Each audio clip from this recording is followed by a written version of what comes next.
Okay. So because इस class के लिए हमें बहुत से रजिस्ट्रेशन आए थे और हम हर किसी को अकोमोडेट नहीं कर पाए थे। So this class is also live on Facebook now.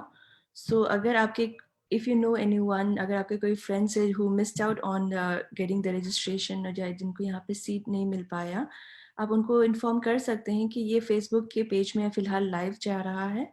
सो वो वहाँ से भी they can attend this class. And other than that I think so yeah, we have another 5 minutes when Geshe-la will join. So I think मैं थोड़ा बहुत हमारे बारे में बता देती हूँ क्योंकि there are many new faces here. So welcome again. Welcome everyone. I'm Lobsang Wangmu, and I, on behalf of Flowering Dharma, would like to welcome you all and I wish you a very happy new year. So Flowering Dharma के बारे में मैं थोड़ा बहुत आपको बताना चाहूँगी so that you can begin the new year with knowing one of your अब जब इस और कोर्स में हमारे साथ जुड़े हैं तो हम चाहेंगे कि आप हमारे बारे में थोड़ा बहुत जानें कि flowering Dharma as an organisation क्या है एंड हम क्या काम करते हैं। सो फ्लावरिंग धर्मा एक यूथ ऑर्गेनाइजेशन है जो 2009 में फॉर्म हुआ था। लद्दाख से कुछ स्टूडेंट्स जब दिल्ली यूनिवर्सिटी में पढ़ रहे थे, उनको ये रियलाइज़ हुआ कि दिल्ली जैसे शहर में हम अपने कल्चर से काफ़ी कट ऑफ हो जाते हैं। सो इनिशियली फ्लावरिंग धर्मा इसी एम के साथ बना था कि हम अपने जो सेंस ऑफ कम्युनिटी है उसको बरकरार रखे एक बाहर एक फॉरेन लैंड में भी। सो उस एम के साथ फ्लावरिंग धर्मा का शुरुआत हुआ था, बट धीरे धीरे और उसका मेन एम यही था कि कल्चर प्रिजर्वेशन को लेके काम किया जाए, यूथ एम्पावरमेंट को लेके काम किया जाए। एंड देन हम धीरे धीरे अपने टीचर्स से जुड़ते गए। हमारे टीचर्स हैं गेशे दोरजन अब्दुल्ला एंड गेशल हकदुल्ला और गेशे कंचोंगदुल्ला। तो हमारे काफ़ी अलग अलग टीचर्स हैं जिनसे हम time to time we seek, उनसे हम रिक्वेस्ट करते हैं कि वो हमारे साथ आए, हमारे बच्चों को कुछ सिखाएं। सो उस मोटिव के साथ फ्लावरिंग धर्मा शुरू हुआ था। अब हमारा हेडक्वार्टर लद्दाख में है। हमारा ऑफिस का नाम है राकू हाउस। सो अगर आप कभी भी लद्दाख आते हैं, मैं आप सबको वेलकम करना चाहूँगी। आप प्लीज़ हमारे सेंटर में आइएगा, हमें बड़ा अच्छा लगता है जब हम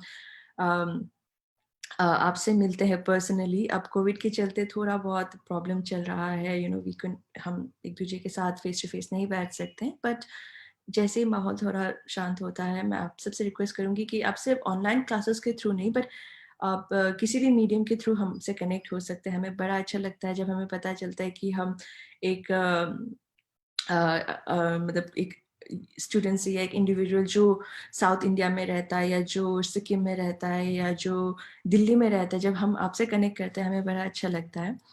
एंड आई होप कि इस प्रोग्राम के साथ आपका आप जिस मोटिवेशन के साथ इस क्लास को आपने ज्वाइन किया हो, आपका वो मोटिवेशन फुलफिल हो। अगर लाइफ में अगर आपको लगता है कि आई नीड टू अटेंड इस तरह के मोर क्लासेस, तो आप हमारा पेज चेकआउट करते रहना। हम इस तरह के प्रोग्राम्स करते रहते हैं। We are very active on Instagram and Facebook. Okay, अभी कोई बोल रहे हैं कि इनका okay, so people here are asking, please let us know about the class day and time in the week. So classes every Monday and Saturday को होगा from 6 p.m. onwards, 6 p.m. to 7:15 p.m. And some people are saying कि उनको मेरी आवाज़ नहीं आ रही है. So again, I don't know if that's a network issue from my end या फिर आपके end से. So कैन यू प्लीज आप मुझे बता सकते हैं कि मेरी आवाज़ आ रही है आपको? या फिर एम आई ऑडिबल? मेरी आवाज़ साफ है? Yes, ma'am. Okay I okay can hear you. Yeah. Okay okay, thank you so much. I think yes Achala. Okay, thank you. So I think जो भी बोल रहे हैं कि उनको सुनने में प्रॉब्लम हो रहा है, आई थिंक ये उनके एंड से है। सो आप ट्राई कीजिएगा अपने घर में या वेरेवर यू आर, जहाँ पे सबसे स्ट्रॉन्गेस्ट नेटवर्क हो, आप उस जगह पे try to see अलग अलग जगह पे देख लेना कि कहाँ पे आपका नेटवर्क सबसे फाइन रहता है, बिकॉज थिंक मेरे एंड से मैं कुछ नहीं कर पाऊंगी इसके लिए, अगर मेरी आवाज़ साफ नहीं आ रही है तो sorry, but I can not help you there other than that. Okay okay, Vaishnavi Singh, आप हमें ईमेल कर सकते हैं. इंटर्नशिप एंड वॉलंटियर प्रोग्राम्स के बारे में हम कहीं और बात करेंगे, ठीक है? आप हमसे पर्सनली रीच आउट कर सकते हैं. You can always, I think you have my number, I am on the group, या फिर आप थापा को मैसेज कर सकते हैं. Okay, so we will discuss about that in different place. And then yeah, it's 5:50 now. I think Geshe-la will join in a while, and by 6 o'clock we'll be able to हम अपना class शुरू कर पाएंगे. So Thapa, is there anything if I have missed out, आप कुछ add करना चाहेंगे? Yes, please, Thapa.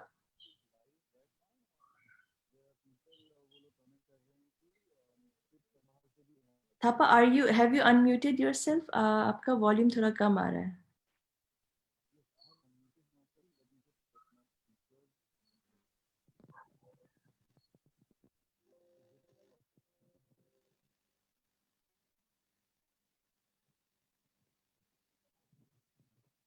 Am I audible now? It's very low. I don't know if it's only me या बहुत कम है. हाँ.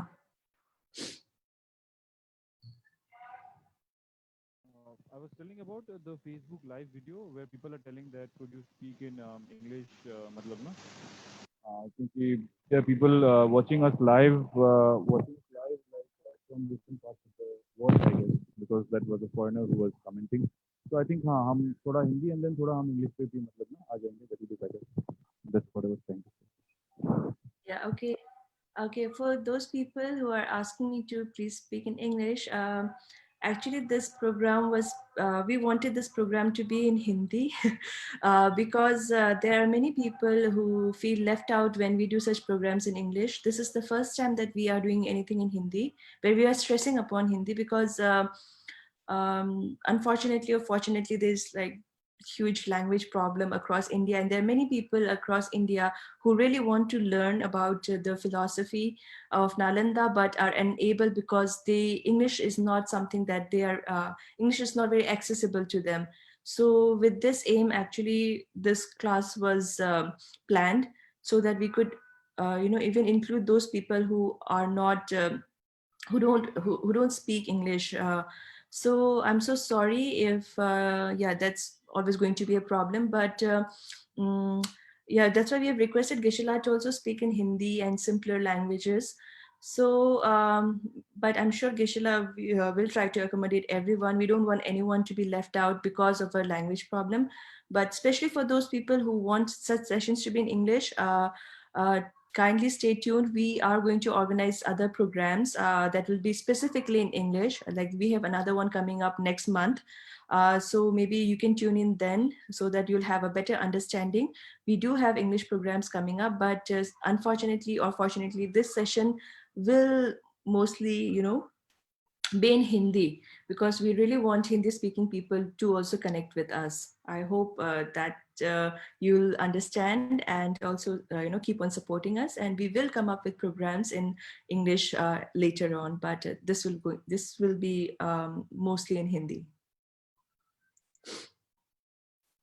I hope that was clear. And I see, yeah, Geshe-la is not here yet. Or Thapa, is there any other issue?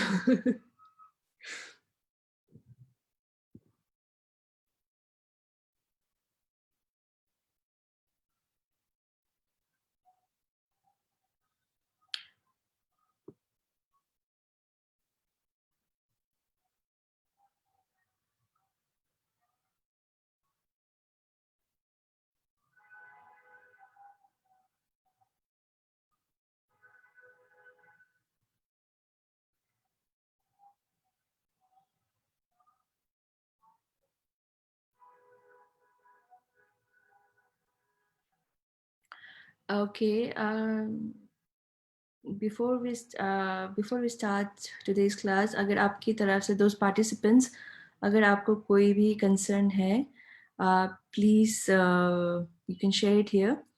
And also Thapa मैं request करना चाहूँगी आपको कि जो फेसबुक में, जैसे आपने अभी भी इशू बताया मुझे कि फेसबुक में पीपल आर सेइंग कि हिंदी में बात करें और सॉरी इंग्लिश में बात करें, तो थापा आप प्लीज़ फेसबुक भी एक तरह से मॉनिटर करते रहना, देखना कि फेसबुक में लोगों को क्या इश्यूज हो रहे हैं, क्योंकि अनफॉर्चुनेटली हम जो रजिस्ट्रेशन हम इसलिए लेते हैं ताकि लिमिटेड नंबर ऑफ पार्टिसिपेंट्स हो, ताकि ये सब कुछ एकदम से अनकंट्रोलेबल ना हो जाए। बट हाँ, बहुत से लोग हैं जो जुड़ना चाहते हैं हमारे साथ, हमारे क्लासेस अटेंड करना चाहते हैं, तो उनके लिए हमने फेसबुक में लाइव रखा है। अगर फेसबुक में कुछ प्रॉब्लम होता है तो प्लीज़ थापा आप देखते रहना, हमें बताना अगर कोई इशू आता है, कुछ क्वेश्चंस आते हैं, ताकि हम उसका यहाँ पे भी आंसर दे सके और जो फेसबुक के थ्रू हमसे जो जुड़ रहे हैं वो लेफ्ट आउट फील ना करे। अच्छा, and okay, any book suggestion? Of course books के बारे में आप गेशला से पूछे तो और भी अच्छा रहेगा। ऑफ कोर्स हम आपको towards the end of the every class हम कुछ लिस्ट भेजेंगे, बुक को ग्रुप में भेजेंगे, जो आप रेफर कर सकते हैं अपने फर्दर रीडिंग्स के लिए, आप डेफिनेटली देख सकते हैं। या तो फिर हम ऑफ कोर्स हम आपको बुक्स के नाम सब के लिए भेजेंगे। So I think Krish Thapa and Sewang Dolma had this answer, question, I guess. Okay. And yeah, can you please upload video on YouTube of this session? Definitely. हम इस क्लास को जैसे Facebook में live हो रहा है, तो हम after the class ends, we will also upload this class on YouTube, ताकि it's there forever, हर किसी के लिए.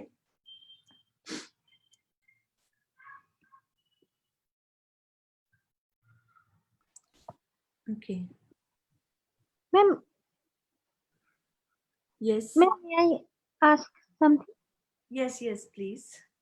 एक्चुअली मैम अगर कोई स्टडी मटेरियल आप दे पढ़ाने का बीच बीच, तो वो कौन सी लैंग्वेज में होगी? मतलब वो क्या इंग्लिश में होगी या हिंदी में होगी? अच्छा, वो हम अभी तक हमने स्टडी मटेरियल के बारे में डिस्कस नहीं किया है, ऑनेस्टली स्पीकिंग। लेकिन अगर आप चाहते हैं कि कुछ स्टडी मटेरियल हो, तो हाँ, हम हिंदी में भी प्रोवाइड कर सकते हैं और इंग्लिश में भी प्रोवाइड कर सकते हैं। ओके, इंग्लिश में भी वो हो सकता है? हाँ जी। Okay, thank you. Okay, so I think Gisela आ गए हैं। Is the lecture going to start today? Yes, Tanzin Chazin. The lecture will start at 6. So Geshala has joined the session. I am not able to locate him, but yes, Geshala is connecting right now. So lecture will start today at 6. I hope that answers your question.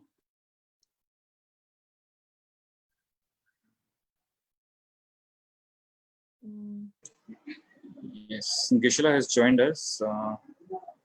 I think we can see him.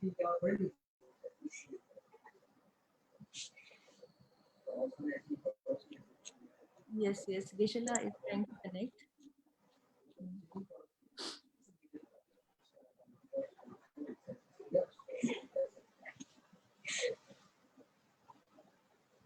Hey.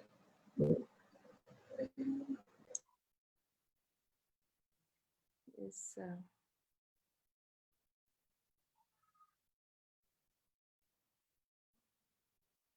Yeah, Geshala is connecting, Abhi. So yeah.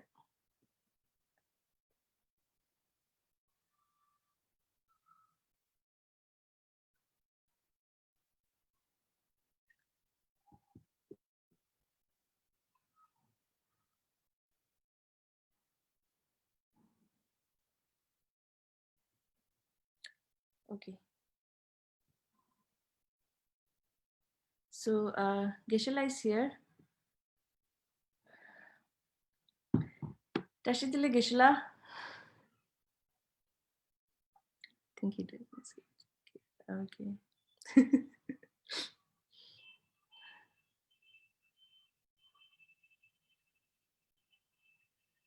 Okay, his audio is connecting now.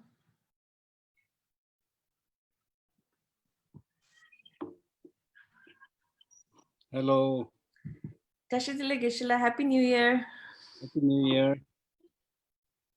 Is my voice clear? Yes, Geshala. Okay. Okay.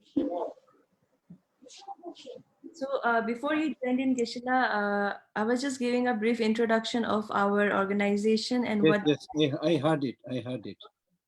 Okay, so let's not waste any more time and let's start today's session. But before that, I would briefly like to introduce every one of you to our respected teacher, Venerable Geshe Hagdullah. Geshe has been supporting our organization for a very long time now, and we are so thankful to him because he never ever refuses whenever we request him for any such kind of class. He never refuses to us. So we are so indebted to you, Geshe. Thank you so much. But I think there are many new participants. इस बार काफ़ी सारे ऐसे participants हैं जो हमारे साथ पहले नहीं जुड़े थे. तो उनके लिए मैं ये बताना चाहूँगी कि जो आज के हमारे जो इस क्लास के जो टीचर हैं वेनरेबल गेशल हकदुल्ला, वो कौन है और हमारा जुड़ाव उनके साथ कैसे हुआ. सो गेशल हकदुल्ला, he was born in 1956 and गेशला एक बहुत ही renowned Buddhist scholar है जो फिलहाल जो धर्मशाला में एक library है, Library of Tibetan Works and Archives, जो is one of the most premier institute. If you are into Tibetan studies, if you're into Buddhist studies, that is the place to go to find all your resources. So गेशला उस institute के director हैं and गेशला ने अपनी पढ़ाई Buddhist institute IBD से की है जो धर्मशाला में है. And also Geshe has worked as the translator for His Holiness the Dalai Lama, and he has served and he has also translated many books when he was serving as the translator for His Holiness the Dalai Lama. And presently Geshe also facilitates the Science for Monk program, and he is also the trustee of the Foundation for Universal Responsibility that was established by His Holiness himself. And Geshe was also conferred with honorary professorship by the University of Delhi, Department of Psychology in 2008. So I know ये बहुत ही कम बोला मैंने गेशला के achievements के बारे में. अगर मैं बोलने जाऊँ तो आई थिंक एक पूरा दिन निकल जाएगा गेशला के बारे में बताते बताते आपको. सो आई विल नॉट ज़्यादा टाइम वेस्ट नहीं करूँगी मैं. And now I would request Gisela हकदुल्ला to kindly start the session. Thank you so much. Namaskar. Happy New Year. Happy New Year. मेरा परीक्षा अभी शुरू हुआ है हिंदी बोलने में क्योंकि मेरा हिंदी इतना अच्छा नहीं है, लेकिन मैं कोशिश करूँगा. And it also looks like that if I mix a little bit with English also, it should not be a big problem.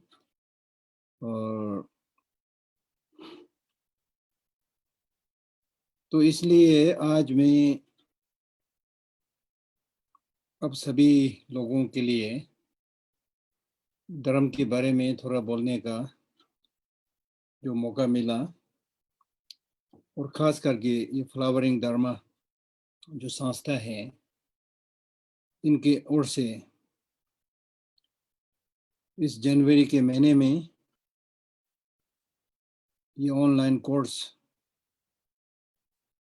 Certification जो आयोजित किया, बहुत ही अच्छा है, क्योंकि फ्लावरिंग धर्मा एक ऐसे संगठन है जो बार बार हर प्रकार का धर्म से जुड़े हुए कार्यक्रम आयोजित लगातार कर रहा है. तो इसलिए ये मेरा सौभाग्य है कि जो कुछ थोड़ा मैं जानता हूँ, और वो आप खास करके जो जवान लोगों के लिए बताने के लिए जो सुअवसर मिला है. मेरे व्यक्तिगत तौर पर एक सुअवसर है, लेकिन आप लोगों को कितना फायदा होगा मुझे पता नहीं है. लेकिन मेरा उद्देश्य और मेरा सोच विचार या मोटिवेशन जो है थोड़ा कुछ आप लोगों को पैदा हो, इस तरह के मानसिक भावना लेकर के आज से लेकर के हर सोमवार और शनिवार को 1 घंटा के लिए ये क्लास होगा और उसके बाद 15-20 मिनट के लिए प्रश्न उत्तर होगा। मेरे पास इतना गंभीर विषय बोलने का खास कुछ है भी नहीं और होने से भी मुझे इतना दिलचस्पी नहीं है ज़्यादा गंभीर और कठिन शब्द इस्तेमाल करना और बोलने का, क्योंकि चाहे मैं बोलने वाला हूँ या आप सुनने वाला है, हमारा जो मकसद या हमारा मोटिवेशन होना चाहिए कि जितना भी हम सुने उससे अपने जीवन को परिवर्तन करने में और दूसरों को मदद करने में फायदेमंद हो। हमेशा जब मैं बौद्ध धर्म के बारे में बोलता हूँ तो बार बार मैं ये बोलता है कि अगर कोई प्यासा है, पानी चाहिए, तो उसको पानी जरूर मिलना चाहिए, लेकिन ये जरूरी नहीं है कि पूरा समुद्र पी जाए और पी भी नहीं सकेंगे। तो इसलिए बुद्ध भगवान का जो प्रवचन है एक सागर की तरह है, समुद्र की तरह है, वो सारा हम लोग जान भी नहीं सकेंगे। बदकिस्मत से हम लोगों के पास इतना रुचि भी नहीं है और समय भी नहीं है। बुद्ध भगवान ने खुद कहा कि जो उपदेश मैंने आपको अभी तक दिया है वो एक मुट्ठी भर का पेड़ की पत्ता जैसे हैं। जो मैंने नहीं समझाया है वो जंगल में गिरे हुए पत्ते की संख्या में है। लेकिन इसका मतलब ये नहीं है कि जो बहुत ज़रूरी चीज़ हैं वो उन्होंने नहीं बताया है। तो इसलिए पर्याप्त मात्रा में हम लोगों के सोच विचार बदलने के लिए, प्रयास करने के लिए बुद्ध भगवान ने 45 साल तक उपदेश दिया। तो इसलिए बुद्ध भगवान के जो इतिहास है और दर्शन है, अभी इस कार्यक्रम में जो सब्जेक्ट दिया है उसमें लिखा है कि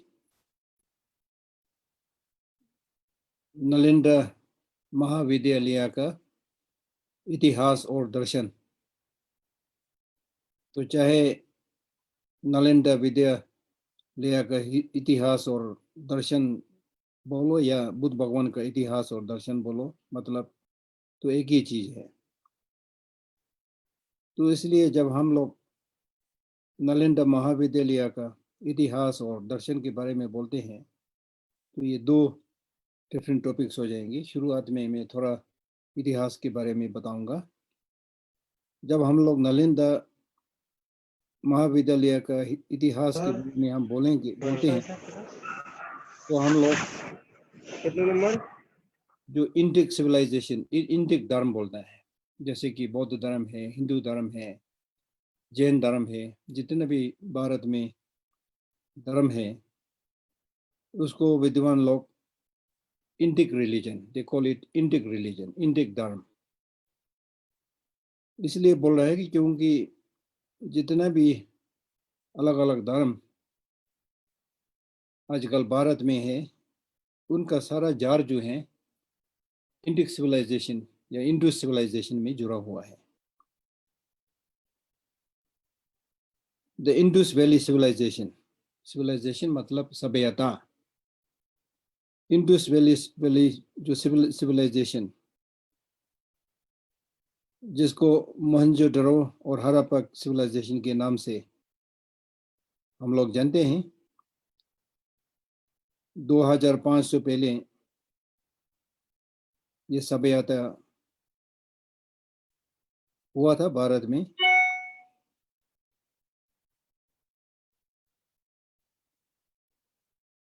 और जितना जल्दी ये इंडस वैली सिविलाइजेशन उत्पन्न हुआ था उतना ही जल्दी ये लुप्त हो गया था। लेकिन उस सिविलाइजेशन या सभ्यता जो है उसका जो रंग या रूप आजकल देख सकता है वो उसको हम लोग हिंदुत्व या हिंदुइज्म भी बोल सकते हैं। ये शब्द हिंदुइज्म या हिंदुत्व, ये शब्द 6वीं शताब्दी में पर्शियन वालों ने ये शब्द इस्तेमाल किया था। तो ये हिंदू, इसके बारे में हम सभी को थोड़ा ज्ञान होना चाहिए, क्योंकि जब हम हिंदुइज्म और हिंदुत्व बोल रहे हैं वो शुरुआत में एक ऐसे ऑर्गेनाइज्ड रिलीजन नहीं था, उसमें एक विशेष फाउंडर नहीं था हिंदुइज्म में।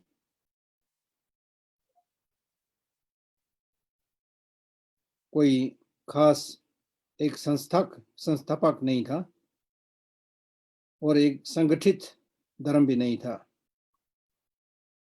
जैसे कि बुद्ध धर्म के बारे में हम लोग बोलता है आजकल कि बौद्ध धर्म एक जीवन बीतने का साधन है, is a way of life. उसी तरह हिंदुइज्म भी एक वे ऑफ लाइफ है, जैसे कि जर्मन स्कॉलर मैक्स मुलर ने लिखा था। तो हिंदुइज्म की जो इतिहास है वो 5000 से 6000 पुराना इतिहास है। जैसे कि मैंने शुरुआत में बोला था, ये जो इंडिक रिलीजन्स है जैसे कि हिंदुइज्म, जैनिज्म या बुद्धिज्म है, इन सब को हम लोग आजकल बोलता है कि ये सब डायलॉग रिलीजन है। ये हमारे समाज में आना चाहिए, डायलॉग रिलीजन, प्रश्न उत्तर वाला रिलीजन। डायलॉग रिलीजन मतलब प्रश्न उत्तर वाला रिलीजन, जिसका मतलब ये है कि एक ऐसा धर्म है जिसमें हर प्रकार का प्रश्न पूछ सकता है, चाहे अब धर्म में न मानने वाला हो और नास्तिक भी हो, तभी हर प्रकार का प्रश्न आप उतर सकता है, पूछ सकता है, वार्तालाप कर सकता है।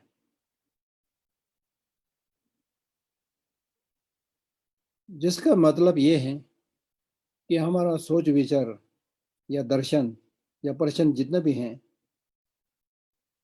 एक दूसरे से या गुरु और चेले के बीच में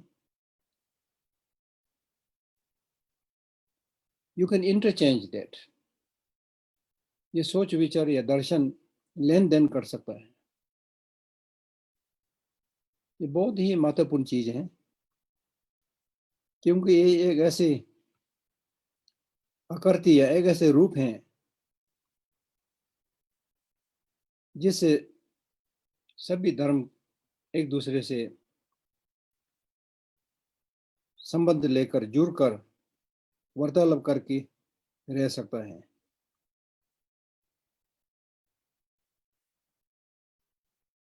हिंदुइज्म एक ऐसा धर्म नहीं है जो एक समय में कोई विद्वान बैठ करके लिख करके एक किताब छोड़ करके फिर बाद में हिंदुइज्म बन गया, ऐसा नहीं है। इसलिए हिंदुइज्म को आजकल हम लोग सनातन धर्म के नाम पर पुकारता है। सनातन एक संस्कृत शब्द है जिसका मतलब है कि अनादि, बिगिनिंगलेस। तो इसलिए अगर आप हिंदुइज्म की सब प्रथम किताब ऋग्वेद, जिसमें लिखा है एकम सत विप्र बहुधा वदंती, इसका मतलब ये है कि the truth is one and people describe it in different ways. और मैंने ये शब्द सनातन धर्म का शब्द कभी मैंने प्रयोग किया है। तो इस हिंदुइज्म की मकसद है कि सत्य को खोजना। उस वक्त का जितना भी ऋषि मुनि हैं उसको एक साइंटिस्ट के रूप में हम लोग देख सकते हैं, पुराने जमाने का साइंटिस्ट के रूप में देख सकता है।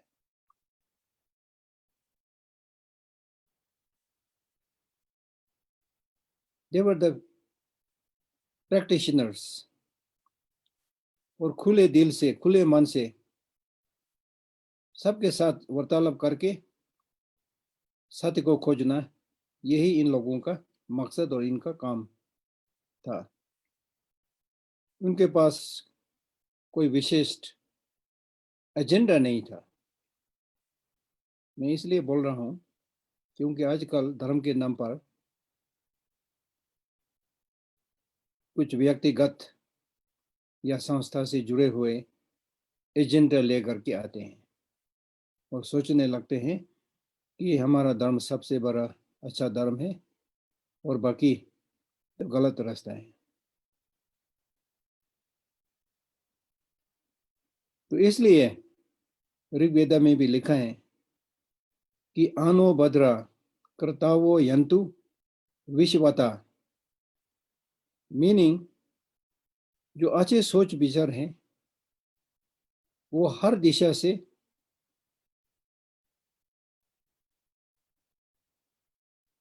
आ सकता है, बुला सकता है। इसलिए हमारे भारत में हर जगह पर ये शब्द सत्यमेव जयति लिखा हुआ है। सत्यमेव जयति मीन्स ट्रूथ अलोन ट्रायम्फ्स। तो शुरुआत में आप देखेंगे तो कितना सोच विचार अच्छा था। सत्यमेव जयति। हाल ही में हमारा तिब्बत का जो झंडा है उसमें भी यही लिखा था, सत्यमेव जयति। मनुष्य के लिए और हर धर्म और हर देश के लिए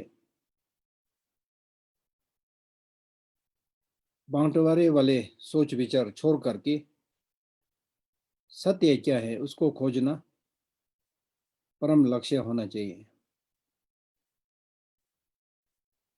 बुद्ध भगवान में भी शुरुआत में बोला था कि मैंने आपको निर्वाण प्राप्त करने का मार्ग उपदेश दिया है। निर्वाण मतलब सत्य, जहां आपके पास दुख बिल्कुल ना हो और दुख का जार भी निकल दिया हो, ये सत्य है। शून्यता के बारे में हम लोग बोलते हैं, ये भी सत्य है। अनित्य के बारे में हम लोग बोलते हैं, ये भी सत्य है। दुख के बारे में बोलते हैं, ये भी सत्य है। तो सत्य जानना बहुत ही जरूरी है, क्योंकि सत्य बंटवारा नहीं करता है। जैसे कि कोविड-19 का अनुभव हम लोगों को हो रहा है, एक सत्य है, ये कोई ऊंच नीच का भेदभाव नहीं करता है। अगर आप ठीक से नहीं रहेंगे, मास्क नहीं पहनेंगे, हाथ नहीं धोएंगे, तो चाहे आप अमीर हो या गरीब हो या शिक्षित हो और अशिक्षित हो, गुरु हो या और कोई हो, सबको एक समान सा ट्रीटमेंट मिल रहा है। ये प्रकृति का नियम है। तो इसलिए गहराई से हम लोग सत्य को खोजना चाहिए।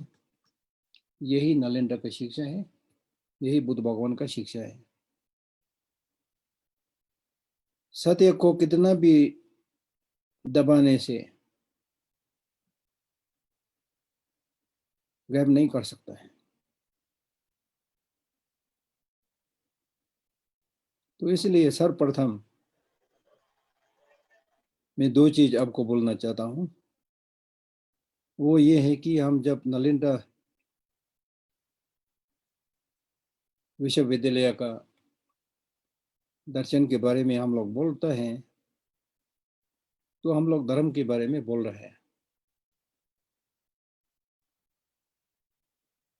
ये अंग्रेजी शब्द धर्म के लिए, जो अंग्रेजी शब्द हम लोगों ने इस्तेमाल किया है, रिलीजन, इससे धर्म का मतलब ठीक से नहीं निकलता है।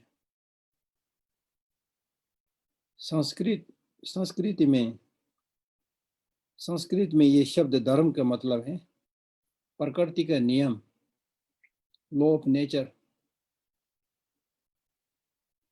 ये शब्द धर्म शब्द जो है, इसका मतलब है किसी को पकड़ना, मतलब बुराई कम करके जो गिर रहा है, पप करके जो गिर रहा है, डूब रहा है, उनको ना गिरने दो ना डूबने दो, उनको पकड़ना। इसका मतलब ये है कि धर्म का पालन ठीक से करने से नहीं गिरेंगे।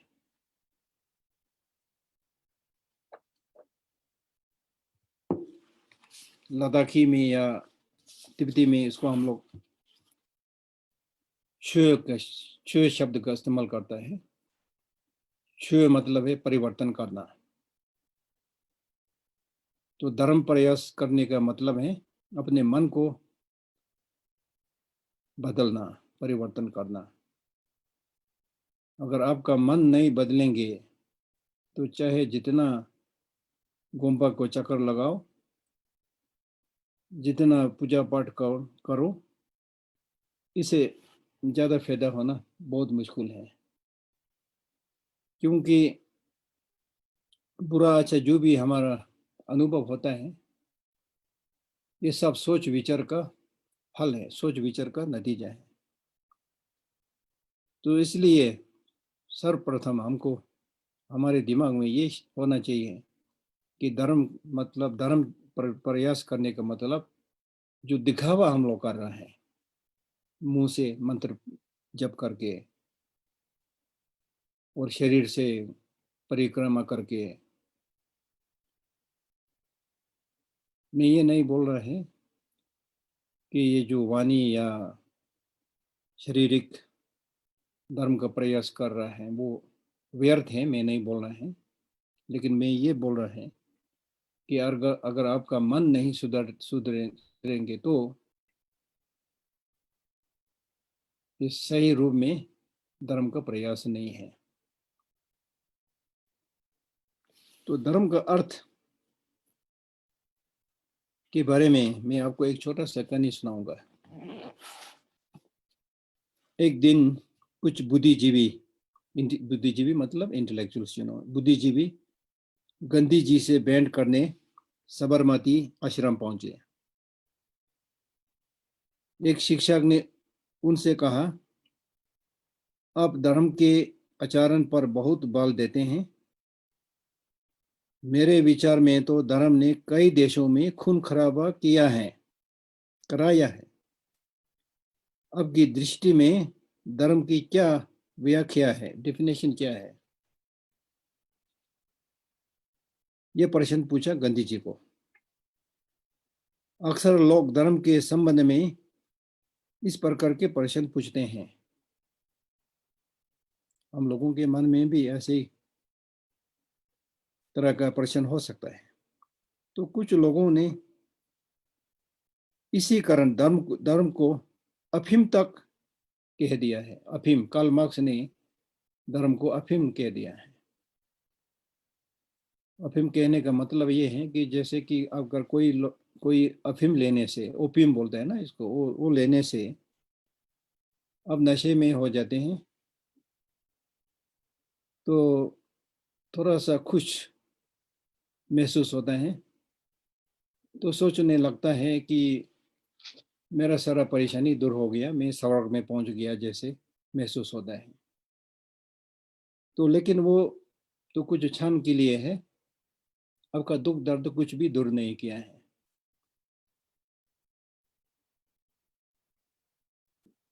तो धर्म भी एक ऐसे जैसे हैं, वो कार्ल मार्क्स ने बताया था। तो इसलिए ये प्रश्न उठता है। जवाब में गांधी जी ने बोले, धर्म ऐसा शाश्वत तत्व है जो हृदय में प्रेम व करुणा भावना पैदा करता है। द्वेष और घृणा पैदा करने वाला धर्म हो ही नहीं सकता। यही तो मैं बोल रहा था। धर्म का मतलब है हृदय में प्रेम व करुणा भावना पैदा करता है। वो होना चाहिए हमारे दिल में।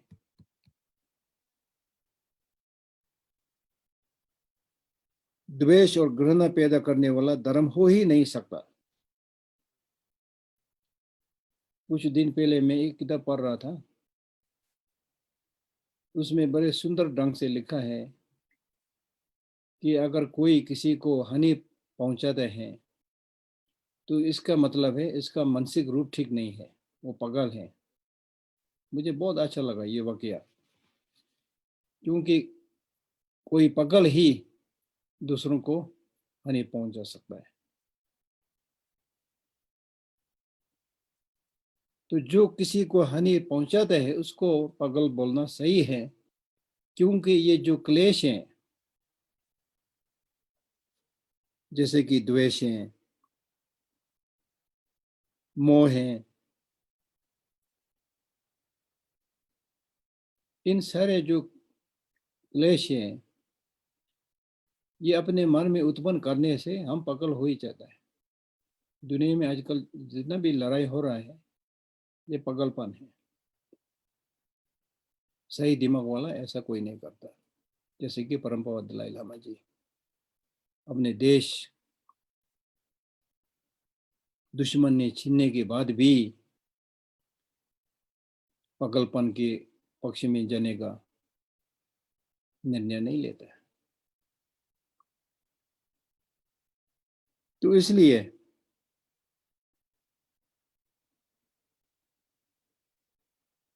गांधी जी ने सही उत्तर दिया कि बोला कि जिसके पास द्वेष और घृणा पैदा होता है वो धर्म हो ही नहीं सकता। तो आगे उन्होंने बोला है कि मेरा धर्म वहम, अंधविश्वास तथा पखंड पैदा नहीं करता। वह विश्वव्यापी सहिष्णुता की प्रेरणा देता है। ठीक है ना।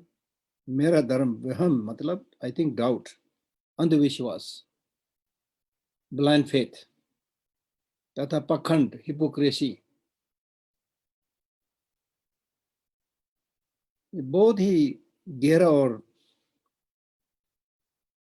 महत्वपूर्ण शब्द हैं, क्योंकि धर्म को सही रूप से अध्ययन करने से हमारे मन में जितना भी वहम या डाउट है वो निकल जाता है। जितना भी अंधविश्वास है वो भी निकल जाता है। हम सभी के पास किसी न किसी तरह का अंधविश्वास फैला हुआ है। अभी भी पूरा दुनिया में, सिर्फ भारत नहीं, पूरा दुनिया में अंधविश्वास बहुत ही गहराई से बैठा हुआ है।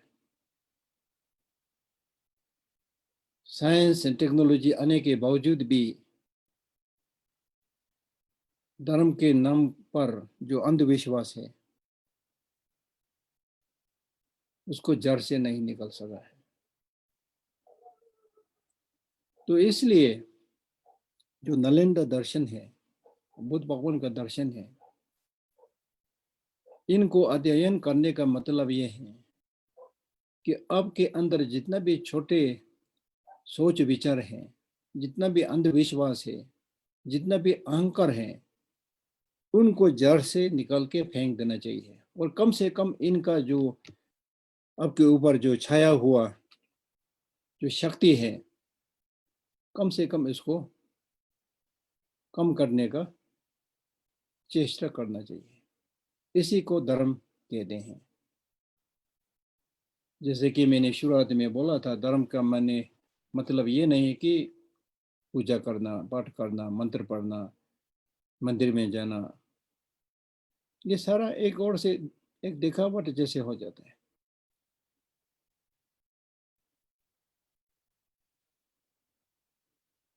शायद कबीर था, किसी ने बोला था कि आगे मूंड मोड़े तो हरी मिले तो हर कोई लाए। मतलब सिर का बल कटने से, हरी मतलब भगवान मिल जाने से, तब तो आसान है, सबको मिल सकता है। जैसे कि बेर बकरी, खास करके बेर जो है, इसके पास ज़्यादा ऊन हो जाने से फिर उसको हम लोग काटते हैं, तो उस वक्त उसको भी भगवान उपलब्ध होना चाहिए, लेकिन नहीं मिलता है। तो इसलिए मन को बदलने का जरूरत है, अपने ही खुशी के लिए। बार बार जितना भी लेक्चर्स और धर्म के बारे में मैंने दुनिया की कई जगह में जब भी मैं बताता हूँ, तो शुरुआत में 1-2% में जरूर पूछता हूँ। वो ये है कि अब लोगों को सुख चाहिए नहीं चाहिए? तो सब लोग बोलते हैं कि सुख चाहिए। फिर दूसरा प्रश्न मैं पूछता हूँ, वो ये है कि अगर आपको सुख चाहिए तो कितने दिन के लिए आपको सुख चाहिए? तो ज़्यादातर लोग उत्तर देने से पहले हंसता है। उनके हंसने का मतलब ये है कि गुरुजी, ये सुख एक ऐसा चीज है जो हमेशा के लिए हमको चाहिए, एक हफ्ता या एक साल के लिए नहीं। तो इसलिए आप गुरुजी, आप ऐसे प्रश्न क्यों पूछ रहे हैं, कितने दिन के लिए चाहिए? ये तो हमेशा के लिए चाहिए। तो इसके ऊपर आप ध्यान देना चाहिए शुरुआत में। धर्म के बारे में पढ़ने से पहले या अपने जीवन में एक मनुष्य का जो कार्य है, किसी तरह का कार्य भी जो है, उसको करने से पहले आपको सोचना चाहिए कि मुझे सुख चाहिए नहीं चाहिए, शांति चाहिए नहीं चाहिए। अगर शांति या सुख चाहिए तो कितने दिन के लिए चाहिए? तो आपको जवाब मिल रहा है उस वक्त कि सुख चाहिए, शांति चाहिए, लेकिन कुछ दिन के लिए नहीं, लगातार। जब तक मेरे पास सांस रहे, जब तक मैं जीवित रहे और पुनर्जन्म में विश्वास करने वाला है, तो जन्म जन्म तक मुझे सुख होना चाहिए, शांति होना चाहिए। ये उत्तर आपको अपने ओर से मिलेगा। तो इस तरह के उत्तर देने के बाद फिर आपको सोचना चाहिए कि अगर मुझे असीमित या लगातार सुख चाहिए, शांति चाहिए, तो वो कहाँ से आएगा? बहुत ही महत्वपूर्ण प्रश्न है। वो कहाँ से आएगा? ये बहुत ही महत्वपूर्ण प्रश्न है, क्योंकि ज्यादातर हम लोग किसी भी दुनिया के क्षेत्र में आप रह रहे हो, ज्यादातर हम लोग जितना भी जो दौड़ भाग की जिंदगी हम लोग जी रहे हैं, ये दौड़ भाग इसलिए हो रहा है क्योंकि हमें सुख चाहिए। लेकिन हम लोग सुख और शांति कहाँ ढूंढ रहे हैं? पैसे में ढूंढ रहा है, संबंध में ढूंढ रहा है, नाम के लिए ढूंढ रहा है, शक्ति के लिए, पावर के लिए ढूंढ रहा है। तो अगर आपको जन्म जन्म पे या लगातार आपको सुख चाहिए, असीमित सुख चाहिए, तो जहां आजकल तुम सुख और शांति ढूंढ रहा है, वो गलत जगह पर ढूंढ रहा है।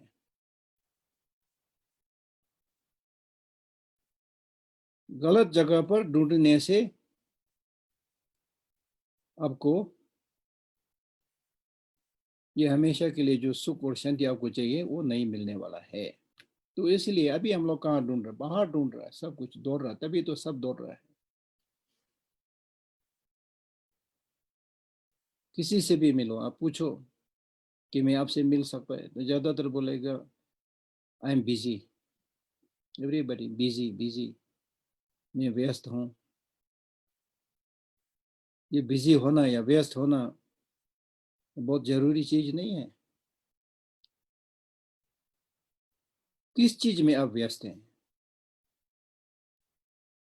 तो ज्यादातर पैसे के लिए व्यस्त हैं, नाम के लिए व्यस्त हैं, क्षणिक तो पल पल के प्लेजर हम लोग मिलता है, उसके लिए हम लोग दौड़ रहे हैं।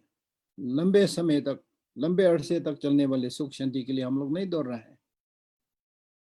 तो इसलिए मजाक में मैं सबसे बोलता हूँ कि जो जिस तरह का जो सुख आप ढूंढ रहा है वो 4 दिन की चांदनी फिर अंधेरी रात वाला है। उसे आपको निरंतर सुख नहीं मिलने वाला है। तो इसलिए जो लंबे समय तक चलने वाला, निरंतर चलने वाला जो सुख है वो बाहर से नहीं मिल सकता है, वो अपने अंदर से मिल सकता है। अपने अंदर से मिलने का मतलब ये है कि अपने मन का परिवर्तन करने से मिल सकता है। ये अनुभव हम सभी को इस कोविड-19 के समय में हुआ है। इस कोविड-19 पैंडेमिक की तरह किसी तरह भी मुश्किलें, दुख या दर्द जब हम सामना करना पड़ता है तो उस वक्त अपने अंदर में सोच विचार का शक्ति ना हो, सामग्री ना हो, तो उस मुश्किल अनुभव है उसका समाधान हमको नहीं मिल सकता है।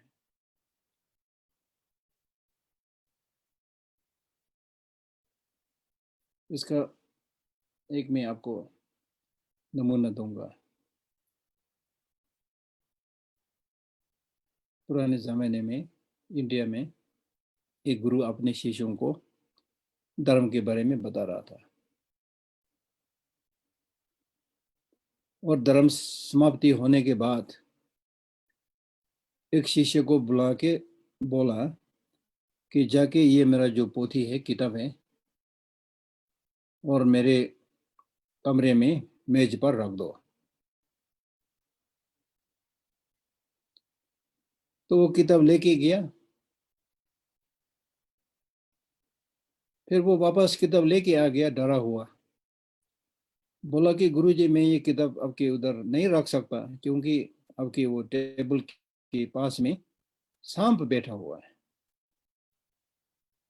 तो गुरुजी ने एक मंत्र दिया, बोला कि ये मंत्र जपते जाओ तुम, फिर वो सांप भाग जाएंगे तो तुम इसको टेबल पर रख सकता है। तो फिर वो शिष्य मंत्र जपते हुए गया, फिर भी वो सांप नहीं भागा, तो वापस किताब लेके आ गया। गुरुजी अभी भी सांप बैठा हुआ है, आपका मंत्र काम नहीं कर रहा है। तब गुरुजी ने दीप दिया, लैंटर्न लाइट दिया, लाइट लेके जाओ फिर सांप भाग जाएगा। जब वो लाइट लेके गया, दीप लेके गया, तो दीप की रोशनी से उसको ठीक से दिखाई दिया कि वहां क्या है, सांप है या कोई चीज है। तो पास में जाके देखा कि वहां सांप है ही नहीं, वहां एक रस्सी था, रस्सी जो रोशनी कम होने से उसको सांप दिखाई दे रहा था। तो मेरे कहने का मतलब ये है कि जैसे कि गांधी जी ने अभी जवाब दिया था, वहम दूर करना, डाउट एंड अननेसेसरी फियर। जब आपको रोशनी नहीं है, ठीक से दिखाई नहीं दे रहा है, तो रस्सी को भी सांप की तरह देखते हैं और इतना ही डर आपके पास होगा जितना आपने सांप देख लिया हो। तो जितना भी हमारे जीवन में डाउट, हाँ, और फियर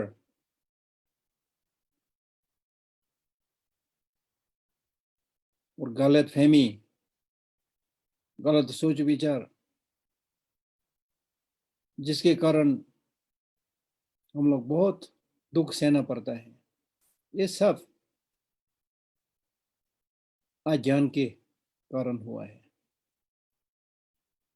जिस तरह की गुरु जी ने बत्ती लेकर के, लाइट लेकर के जो गलत फहमी था उसको दूर करने के लिए बोला था, उसी तरह हमारे जीवन में जितना भी हमारे जीवन में गलत फहमी है, अंधविश्वास है, ग्रहण है, इन सब को दूर करने के लिए दीपक जैसे जो विजडम है वो हमारे अंदर उत्पन्न होना चाहिए। यही नरेंद्र का शिक्षा है, नरेंद्र का दर्शन है।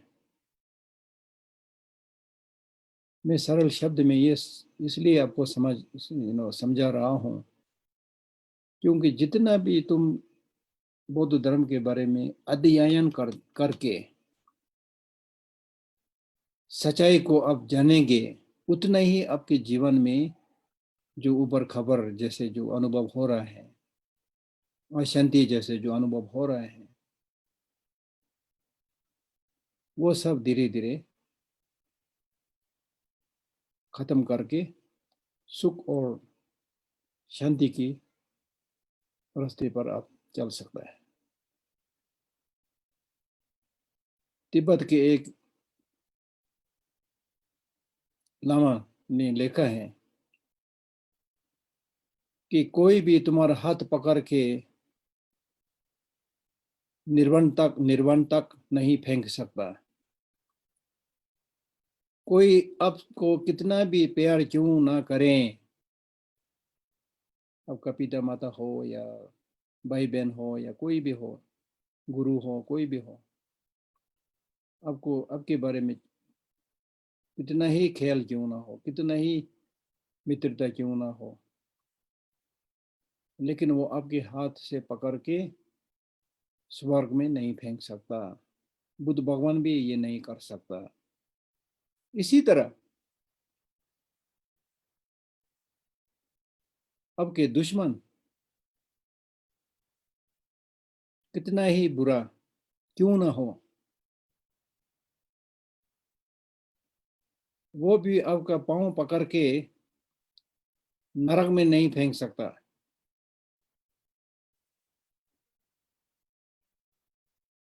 आपका सुख, आपका दुख आपके हाथ में है। अपने आप को धोखा मत दो। कितना अच्छा बताया है।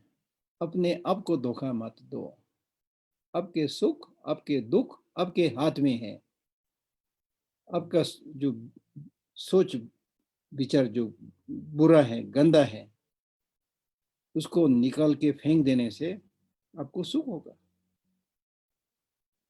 लेकिन ये गलत सोच विचार हैं, जो क्लेश हैं, घृणा है, मोह है, ये सारे जो क्लेश हैं, उनको आप लगातार उत्पन्न करते रहेंगे, पन्ना देते रहेंगे, तो आपके पास दुख ही दुख होगा।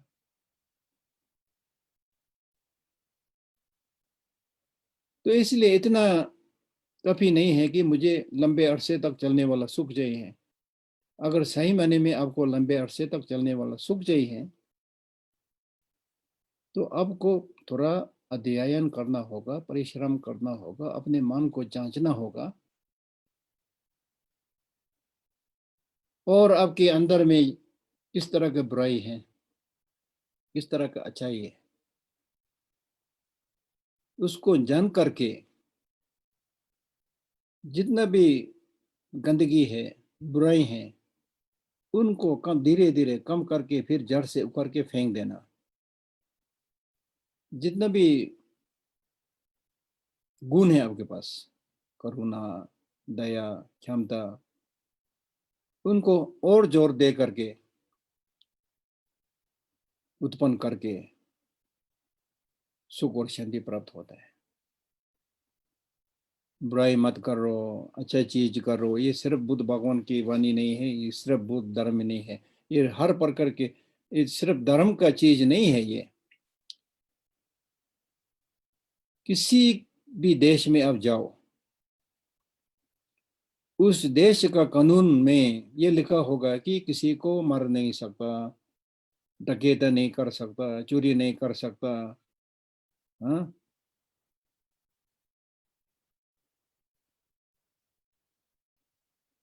Universal declaration of human right में भी ये लिखा हुआ है सब कुछ।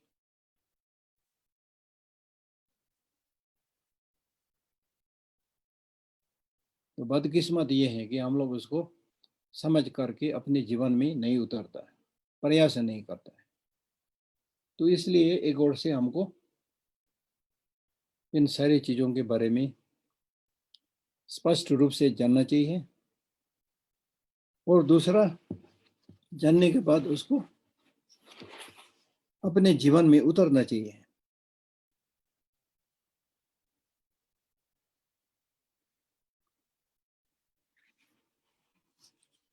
तो इसलिए जो जब गांधी जी उत्तर दे रहा था, सब सुन रहे थे। उसके बाद गांधी जी भी कुछ क्षण मौन रहकर फिर बोले, मैं धर्म का अर्थ कर्तव्य और नीति के रूप में लेता हूं। कर्तव्यनिष्ठ व्यक्ति दूसरों की सेवा सहायता करने वाला सच्चा धर्मात्मा है, यह मैं मानता हूं। नीति शून्य, धर्म विहीन राजनीति को मैं घातक तथा त्याज्य मानता हूं। तो स्पष्ट रूप में धर्म का मतलब गांधी जी ने बताया है कि कर्तव्य, रिस्पॉन्सिबिलिटी, ड्यूटी, और नीति जिसको हम इथिक्स बोल सकते हैं।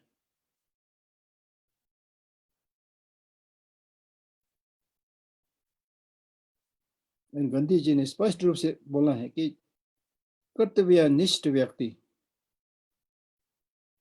The person who does the duty means, दूसरों की सेवा सहायता करने वाला सच्चा धर्मात्मा है। धर्मात्मा सिर्फ चोला बदलने से धर्मात्मा नहीं बन जाता। कपड़ा बदलना आसान है, ये जो कपड़ा मैं पहन रखा है वो बाजार में जाके अब ले सकता है, उसको पहनना आसान है, लेकिन मन बदलना बहुत ही मुश्किल है। तो मन बदलने का मतलब है अपने अंदर जितना भी क्लेश है, नेगेटिव इमोशंस है, उसको पहचान के कम करना, और जितना हो सके दूसरों का मदद करना। दूसरों को मदद करना कितना जरूरत है, हम लोग इस कोविड-19 की एक्सपीरियंस से अभी ठीक से पता होना चाहिए।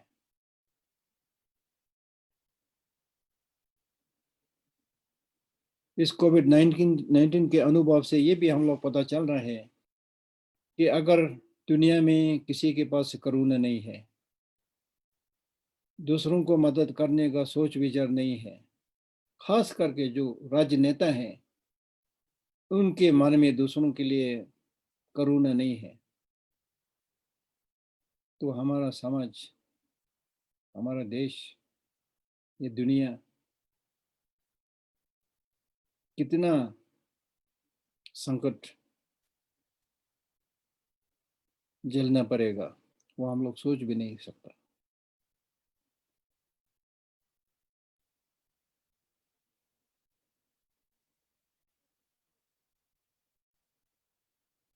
तो इसलिए अगर मनुष्य के अंदर में ये सारा जो इतना जो वैल्यूज है, गुण है, ये नहीं होने से बाकी धन दौलत, नाम शोहरत जितना भी आपके पास है वो बिल्कुल ना के बराबर है। अब मनुष्य में गिनती भी होना मुश्किल है अगर आंतरिक जो गुण है वो नहीं होने से। ये हिंदी शब्द पुरुष, इंडिविजुअल या पर्सन को हम लोग हिंदी में बोलते हैं पुरुष। पुरुष का मतलब है जिसके पास क्षमता हो। क्षमता मतलब कुछ करने का योग्य हो।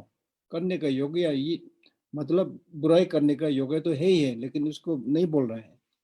दूसरों को भलाई करने का, दूसरों को मदद करने का, धर्म प्रयास करने का, अच्छे अच्छे गुण उत्पन्न करने का जिसके पास शक्ति हो उसको बोलता है पुरुष। तो इसलिए दूसरों को मदद नहीं करना। अब के अंदर में ये सारा जो करुणा या मैत्री या बुद्धिचीत या जितना भी गुण है उनको उत्पन्न नहीं करने से तो अब सही माने में पुरुष अर्थ नहीं है आपके पास। पुरुष अर्थहीन है, मनुष्य भी नहीं है। आप सिर्फ खाना खाना, सोना और सेक्स करना, जानवर भी करता है। अगर यही करना है, मनुष्य का कार्य इसी में सीमित होना है, तो इतना सिर बड़ा सिर लेकर के क्या फायदा है? आपको पता होगा कि मनुष्य को सबसे बड़ा सिर है अपने शरीर की तुलना में। ये सही है कि ऐसे कई जानवर है जिसका शरीर भी बड़ा है तो सिर भी बड़ा है, लेकिन अपने अपने शरीर की तुलना में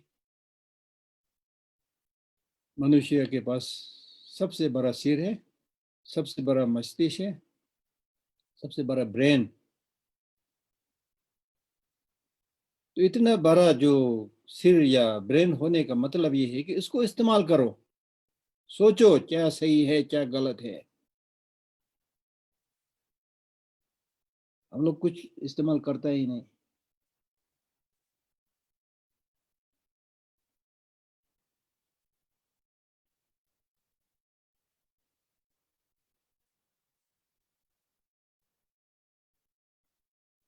तो इसको हम लोग इस्तेमाल करना चाहिए अपने ब्रेन को सोच करके, अपने के लिए, दूसरों के लिए, लंबे समय के लिए। सुख कहाँ से आएंगे, शांति कहाँ से आएंगे, उसको उत्पन्न कैसे करना है, इसके बारे में सोचना चाहिए। जितना भी गलत काम आजकल दुनिया में हो रहा है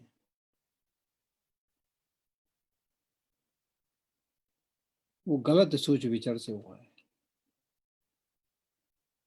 हमारे सिर में या हमारे ब्रेन में जो सोच विचार का शक्ति है वो मात्र शक्ति है। उसको हम अच्छा बुरा कुछ भी नहीं बोल सकता है, मात्र शक्ति है, न्यूक्लियर एनर्जी जैसा है। अब उसको आप सही दिशा में प्रयोग करें या गलत दिशा में प्रयोग करें, इस पर निर्भर होता है। तो इसलिए इतना बहुमूल्य शक्ति हमारे पास है, उसको सही दिशा में प्रयोग करने के लिए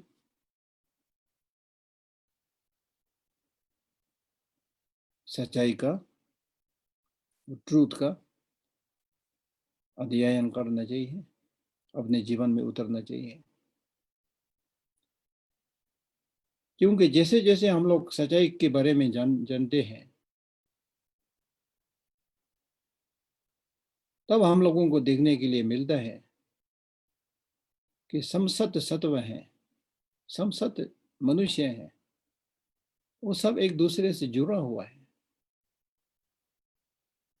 जितना भी बांटवारा हो रहा है दुनिया में, धर्म के नाम पर, जाति के नाम पर, रंग रूप के नाम पर, पुरुष और महिला के नाम पर जितना भी बांटवारा हो रहा है, वो बांटवारा कौन करता है? जिसके जिसके पास सोच विचार नहीं है, जिसका सोच विचार छोटा है, छोटा दिमाग शैतान का घर हम लोग बोलता है ना, तो वो बांटवारा करता है। इसलिए हम लोग शून्यता के बारे में बोलते हैं। शून्यता मतलब, शून्यता का प्रकृति रूप एक ऐसा चीज है जो आकाश के समीप, आकाश बांटवारा नहीं करता है, सबको जगह देता है। सूर्य सबके लिए चमकता है, चंद्र भी सबके लिए चमकता है, भेदभाव नहीं है। तो इसी तरह आपका सोच विचार प्रकृति के प्रतिकूल जाएंगे, उसमें मैं और तुम करके ये जो विभाजन हो रहा है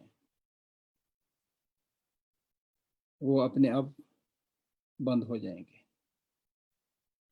एक छोटे स्तर पर हम सोचने से, जैसे कि अगर अब इतना भी आपके दिमाग में आ जाए कि हम लोग सब जितना भी मनुष्य इस दुनिया में है, छोटे बड़े या अमीर या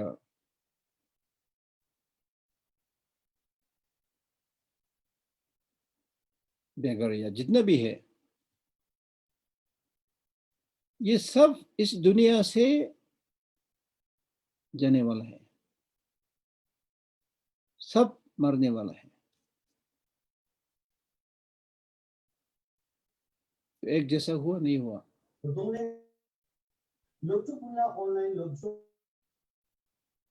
तो इसलिए इस तरह के जिस जिस प्रकृति के नियम से हम सब जुड़े हुए हैं,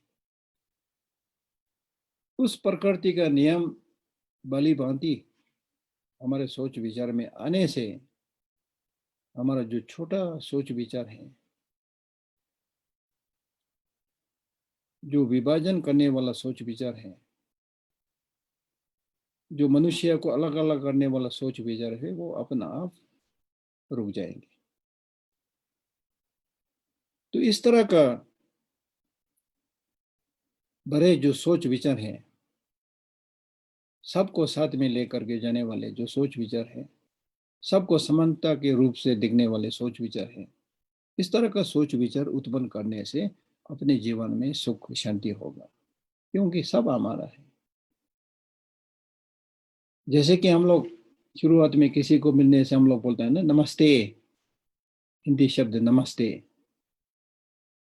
इस शब्द नमस्ते का मतलब ये है कि, और हाथ जोड़ करके हम लोग बोलते हैं नमस्ते।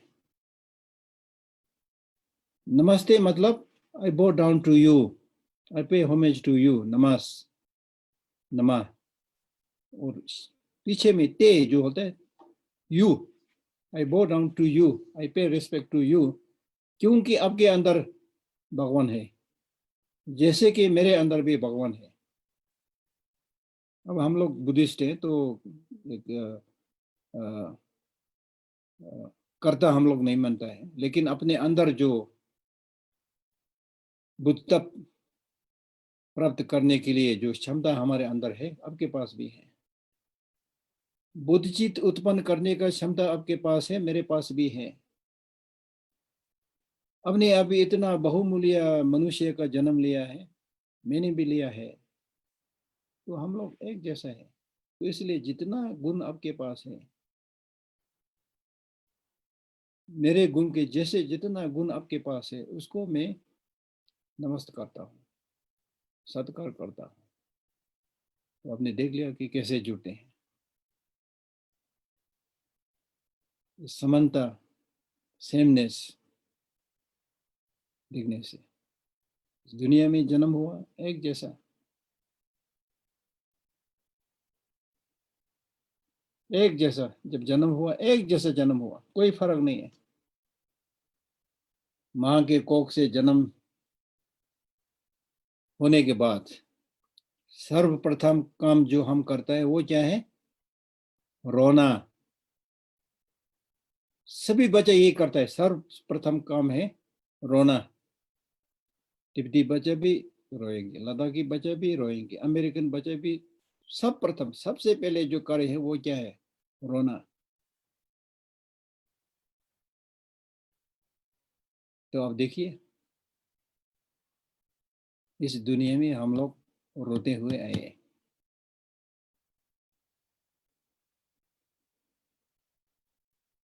किसी ने कहा है कि मैं इस दुनिया में रोते हुए आए, लेकिन लोगों ने मुझे स्वागत किया ताली बजाते हुए। तो इसलिए मैं अब ऐसे एक जीवन जीऊंगा जिसके अंत में जब ये दुनिया छोड़ के मैं जाऊंगे तो मैं हंसते हुए जाएंगे, लोग मेरे पीछे रोते हुए रह जाएंगे। तो इतना अच्छा काम करके अब जाना चाहिए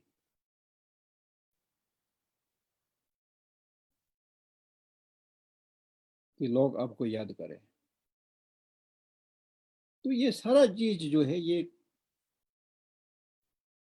करने का क्षमता, कैपेसिटी हम सभी के पास है।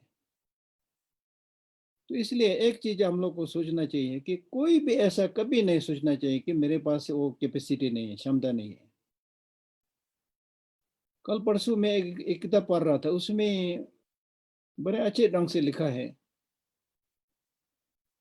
कि you should be proud of yourself because you are the only original copy in this world. मतलब you are original, I am original, that person is original, all individual human beings जितना भी है सब original है, नकली कोई नहीं है। क्योंकि अब आप जैसे एक भी दुनिया में इतना कितना बिलियन ह्यूमन बीइंग्स है, उसमें आप जैसे बिल्कुल एक जैसा अंदर बाहर सोच विचार सब बिल्कुल एक जैसा एक भी नहीं मिलेगा। तो इसलिए आप स्पेशल बन गया। तो इसलिए अब खास है, आपकी एक खासियत है, ओनली ओरिजिनल कॉपी। तो इसलिए आपके पास दूसरों से अलग हर व्यक्ति को अपने अंदर में एक खास क्षमता है, कैपेसिटी है। ये सही है कि ऐसे कोई है जो अब अच्छी तरह से आराम से कर सकेंगे, मैं नहीं कर सकता, लेकिन ऐसा भी कोई और दूसरा चीज है जो मैं आराम से करेंगे आप आराम से नहीं कर सकता। तो हर आदमी के पास अलग अलग क्षमता है। तो इसलिए और बुद्ध भगवान ने खुद कहा कि हर मनुष्य, हर समसत जो सत्व है, सेंटेंट बीइंग्स है, समसत सत्व के अंदर में बुद्धता प्राप्त करने का क्षमता है। इससे बड़ा क्षमता क्या चाहिए आपको? बुद्धता सबसे बड़ा, बुद्ध भगवान बुद्धता स्टेट बुद्धहुड, उसको प्राप्ति करने का क्षमता आपके पास है। लेकिन उस क्षमता को आप संभाल के रखेंगे या नहीं करेंगे, उसको आगे बढ़ाएंगे नहीं बढ़ाएंगे, उत्पन्न करेंगे नहीं करेंगे, ये आपके हाथ में। जैसे कि मैंने बोला था, ये सब कुछ आपके हाथ में है। ये सही बात है कि दूसरे दूसरे लोग गुरु हैं या किताब है या आपका परिवार का सदस्य है, थोड़ा कुछ मदद कर सकता है, लेकिन आपका सोच विचार बदलना आपका काम है।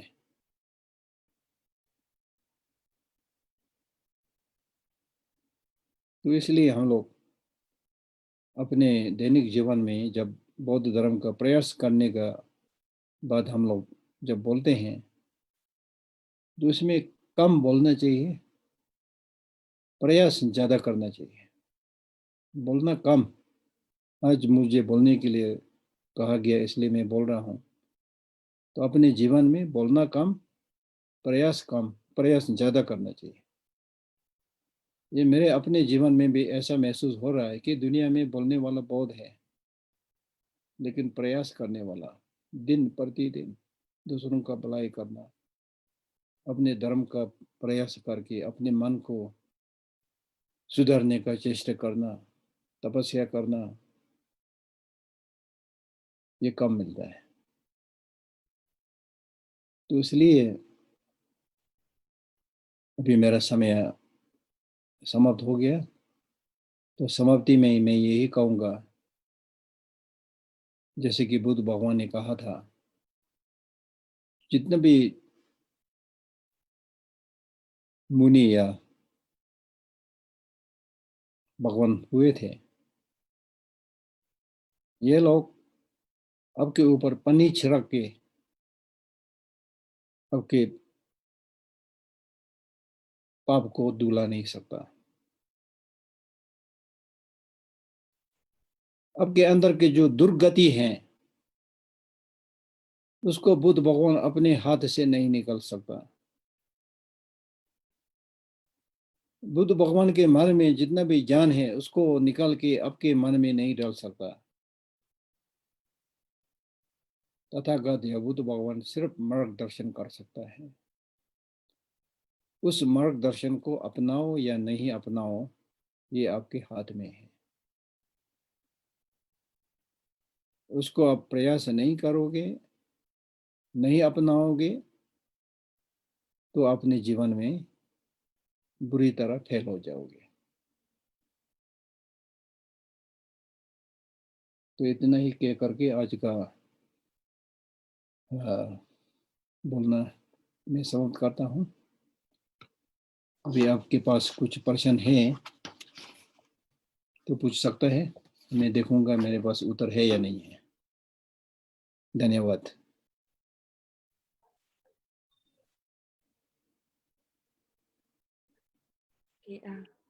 Thank you Gisela. अब मैं रिक्वेस्ट करूंगी, अगर पार्टिसिपेंट्स, अगर आपके पास कुछ भी क्वेश्चंस हो तो आप अपना हैंड रेज करके पूछ सकते हैं, या तो आप चैट बॉक्स में भी अपना क्वेश्चन टाइप कर सकते हैं।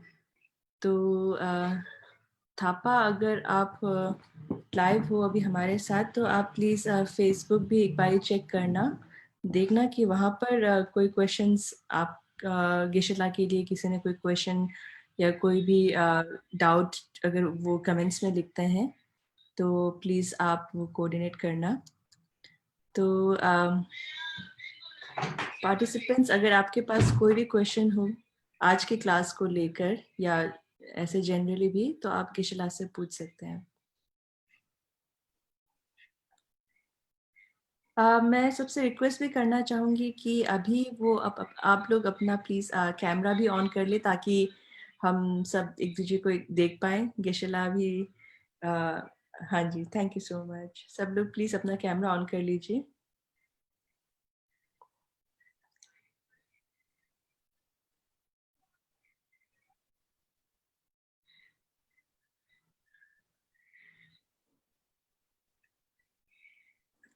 ओके। अगर आपके पास कोई भी क्वेश्चन हो तो प्लीज़ बेझिझक पूछिएगा।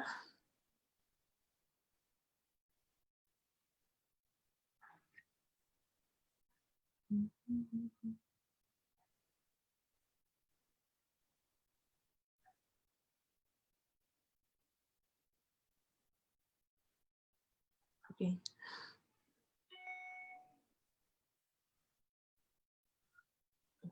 हाँ जी, कोई है जिसको कोई क्वेश्चन हो किसके?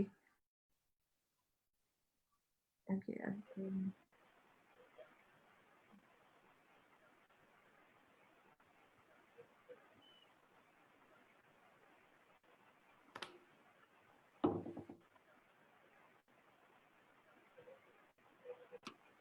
हाँ जी, अगर आपका क्वेश्चन हो तो प्लीज आप अपने आप को अनम्यूट करके पूछ सकते हैं। ओके, मैं क्वेश्चन पूछ सकती हूँ? यस। जैसी दिले सो मैं अपना क्वेश्चन हिंदी में पूछने का ट्राई करूँगी। हाँ। अच्छा आता नहीं, लेकिन अभी गिशिला ने बोला कि मेरा सुख मेरा दुख मेरे हाथ में है। बिल्कुल। तो मेरा सोचने का तरीका है कि हम सब एक दूसरे पर डिपेंडेंट होके रहते हैं। तो मेरा सोचने, मैं ऐसे सोचती हूँ कि हमारा सुख हमारा दुख हमारे हाथ में है। तो अगर एक जन के इंडिविजुअल से ज्यादा सोसाइटी या कम्युनिटी मेरे सोच में ज्यादा इम्पोर्टेंट है। तो अगर मैं खुद अकेले अपना सुख अपना दुख में खुद देखूंगी तो एक इंडिविजुअल का कर्म वर्क कंपेयर हो टू गया? अ कम्युनिटी कर्म तो कैसे होगा? लाइक रुक गया आपका प्रश्न। Parmula, you can also, if you're more hello. comfortable in English, hello, you can ask in English also if you're more comfortable.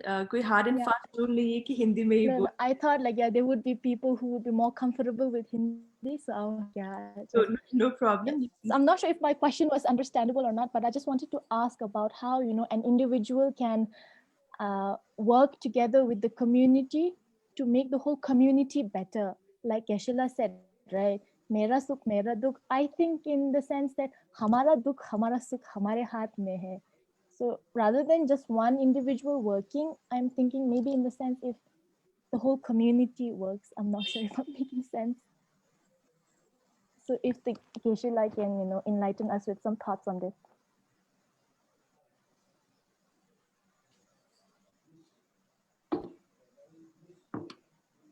हाँ बोलिए, अब खत्म हो गया नहीं हुआ? I think Geshila, I think आपको question were you able to hear her question, Geshila? Yes, I was. Okay, yeah, so yes. तो इसलिए आपका कहना सही है कि हम दूसरों पर निर्भर हैं, ठीक है ना? लेकिन हम सभी को अपना कर्तव्य बनता है कि अपना सुख और शांति खुद ढूंढे। अगर आपने दूसरों का मदद करना हो तभी सर्वप्रथम अब खुद शांति होना चाहिए, खुद के मन में सुख होना चाहिए। जब आपके सोच विचार में, आपके अंदर में सुख शांति नहीं है तो आप दूसरों को कैसे मदद करेंगे? जो आपके पास है वही शेयर करेंगे ना आप, जो आपके पास नहीं है वो कैसे शेयर करेंगे आप? तो इसलिए दूसरों को, सिर्फ आपके लिए नहीं, दूसरों को मदद करने के लिए भी अपने अंदर सुख और शांति होना चाहिए। जैसे कि बुद्ध भगवान के अंदर सुख और शांति था। सर्वप्रथम उसने बुद्ध तब प्राप्त किया था, उसके बाद फिर उसने प्रवचन करना शुरू किया। ऐसा हम लोगों की तरह नहीं, अपने अंदर कुछ भी नहीं है फिर भी हम लोग बोलते हैं दूसरों को मदद करेंगे। ठीक है ना? तो सही मायने में ऐसा नहीं है कि थोड़ा कुछ मदद नहीं कर सकता, लेकिन जो सही मायने में अगर आपने दूसरों को मदद करना है तो सर्वप्रथम अपने मन में शांति होना चाहिए। ओके? और किसी को कुछ क्वेश्चन हो? गिशिला, देयर इज एक क्वेश्चन आया है ग्रुप चैट में, तो it reads something like this: during when I was meditating on bodhicitta, self-centric as illness or cause of all the suffering and cause of analytical suffering from or negative affliction, it do not have a firm foundation. How can we recognize and being into meditation? Like, I think the question those Rigzin लाया, सोनाम रिग्जिन, आपने ये question डाला है, तो I think अगर आप खुद गिशिला से पूछे कि आप क्या मतलब क्या बोलना चाहते हैं इस क्वेश्चन के थ्रू, सो आई थिंक और अच्छा रहेगा। सो सोनाम रिग्जिन ला, आप प्लीज अपने आप को अनम्यूट करके you can ask this question directly to Gisela. I don't see this. Hello. Yes, Gisela. Hello. Can you hear me? Yes. Gisela, my question is actually about, I also took some courses in Buddhicitta. At that time, I was realized that we all have, as you also have mentioned, आपने भी अभी थोड़े देर पहले बोला था, हमारे अंदर एक बुद्धाहुड का नेचर है, जो हम बुद्धाचित्ता मेडिटेशन प्रैक्टिस में भी हमें कुछ बताया था। तो उसमें मुझे इतना फर्म उसका फाउंडेशन मुझे ग्रैप्स नहीं कर पा रहा था। तो जब मेडिटेशन करते समय हम उसको रियलाइज कैसे करें, रिकॉग्नाइज कैसे करें? तो इसमें आप हमें थोड़ा सा कुछ बताए, थोड़ा सा क्लियर कर लीजिए प्लीज। हाँ जी, हाँ जी। जी, तो ये हमें बुद्धा कोई भी नेचर को, जी, बुद्धा हाँ, नेचर को कोई इस भी तरह से, जी, हाँ, कोई भी गुण को उपलब्ध करने के लिए एक शॉर्टकट नहीं है, एकदम से वो उत्पन्न नहीं कर सकते। हर चीज में समय लगता है। जैसे कि आपने कॉलेज करने में कितना साल लग गया, ठीक है ना, कम से कम 14-15 साल तो लग गया एक कॉलेज करने में, ठीक है ना। तो इसी तरह अंदर का जितना भी गुण है, बुद्धिचित है, ये शून्यता है या करुणा है, इन चीजों को उत्पन्न करने में समय लगता है, क्योंकि हमारा मन इसमें इतना हैबिचुएटेड नहीं है। तो इसलिए इसको और आपको अध्ययन करना पड़ेगा, स्टडी करना पड़ेगा, तब धीरे धीरे आप उसको उत्पन्न कर सकते हैं। लेकिन जो बुद्धता प्राप्त करने का क्षमता जो मैंने बताया था, जिसको अंग्रेजी में हम लोग बुद्ध नेचर जो हम बोलते हैं, तो वो बुद्धता प्राप्त करने का क्षमता या बुद्ध नेचर का मतलब है आपका मन जो है, आपका मन का जो शक्ति है, कैपेसिटी है, अगर उसको आप सही ढंग से इस्तेमाल करने से बुद्धता प्राप्त कर सकता है। तो इसी जो क्षमता आपके मन में है उसको बोलता है बुद्ध नेचर। आपके पास वो कैपेसिटी है आपके मन में। जैसे कि अपने शुरुआत में प्रथम कक्षा में गया, फिर दूसरी, फिर तीसरी करके धीरे धीरे करके कॉलेज किया, यूनिवर्सिटी किया। इसका मतलब है जब आप बच्चा था उस वक्त भी आप कॉलेज फिनिश करने का आपके पास क्षमता है, कैपेसिटी है। उसी तरह अगर हमारे ओर से ठीक से प्रयास करने से बुद्धता प्राप्त करने का कैपेसिटी हमारे मन में है, उसी को बोलते हैं हम लोग बुद्ध नेचर। ठीक है।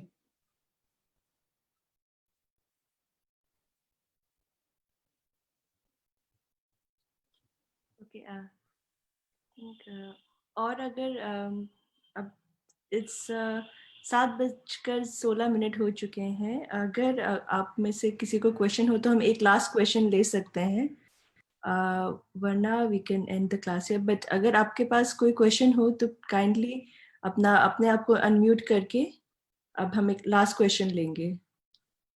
काइंडली अनम्यूट करके अपना क्वेश्चन गिशला से आप डायरेक्टली पूछ सकते हैं।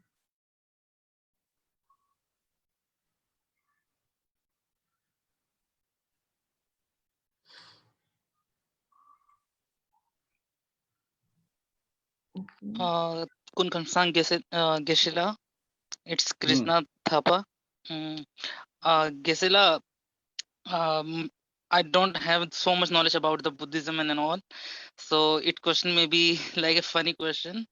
As much I heard about the Buddhichitta Nirvana, so my question is on the Buddhichitta Nirvana. The question is बुद्धिचित्ता और निर्वाणा में क्या अंतर है?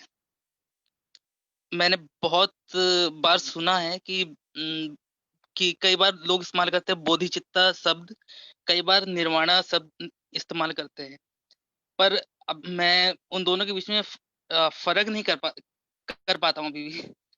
तो आप मुझे अगर उसके बारे में कुछ बता सके तो। इन दोनों के बीच में जमीन आसमान का फर्क है, जमीन आसमान का फर्क है। बोधिचित्त का मतलब है समसत सत्व के लिए बुद्धता प्राप्त हो, इस तरह का सोच विचार है, उसको बोलता है बुद्धिचित्त। बोधि मतलब बुधाहुड। समसत सत्व के लिए बुद्धता प्राप्त हो, इस तरह के सोच विचार को बोधिचित्त बोलते हैं। निर्वाण का मतलब है कि हमारे पास जितना भी क्लेश हैं और क्लेश का जड़ है, ये सारा जड़ से उखाड़ के फेंक करके बिना क्लेश और बुराई के जो स्थिति है उसको बोलते हैं nirvana. In English we call it true cessation. मतलब जितना भी बुराई हैं, दुख हैं, सब सब सब कुछ खत्म हो गया हो, इस तरह का जो स्थिति है उसको बोलता है निर्वाण। तो ये निर्वाण 2-3 प्रकार का है। एक निर्वाण जैसे कि बुद्ध भगवान के पास है, उसको हम लोग बोलते हैं नॉन अबाइडिंग निर्वाण। किसी में नहीं बैठने वाला निर्वाण। किसी में नहीं बैठने वाला निर्वाण का मतलब है या तो ये संसार में नहीं बैठेंगे या सिर्फ अपने के लिए निर्वाण में सुख चैन अनुभव करके नहीं बैठेंगे, वो समसत सत्व के लिए बुद्धता प्राप्त करेंगे। ये एक और निर्वाण है। इस तरह के निर्वाण के लिए बोधिचित्त चाहिए। लेकिन एक दूसरा निर्वाण है, उसमें हम लोग बोलते हैं कि सभी लोगों का कल्याण करना बहुत ही जरूरत है, लेकिन देखो इनका नंबर, जानवर का, आदमी का, समसत सत्व का कितना नंबर, असंख्य नंबर, इन सब का कल्याण मैं कैसे कर सकेगा। मैं चाहता हूं कि मैं कुछ करूं, लेकिन असंभव है। 4-5 आदमी का भी मैं मदद नहीं कर सकता है। मेरी ओर से कोशिश करता है, लेकिन वो फिर वो अच्छा नहीं सोच करके मेरे प्रति और बुरा करता है। होता है ना हमारे जीवन में। तो इसलिए ये मेरे पास का बात नहीं है।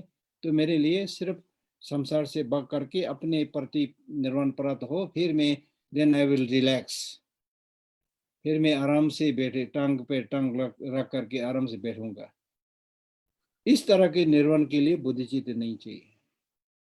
लेकिन उस तरह का निर्वाण जो आप प्राप्त करेंगे, लेकिन बुद्धता प्राप्त नहीं कर सकेंगे। ठीक है ना? Okay okay Gisela तुकचे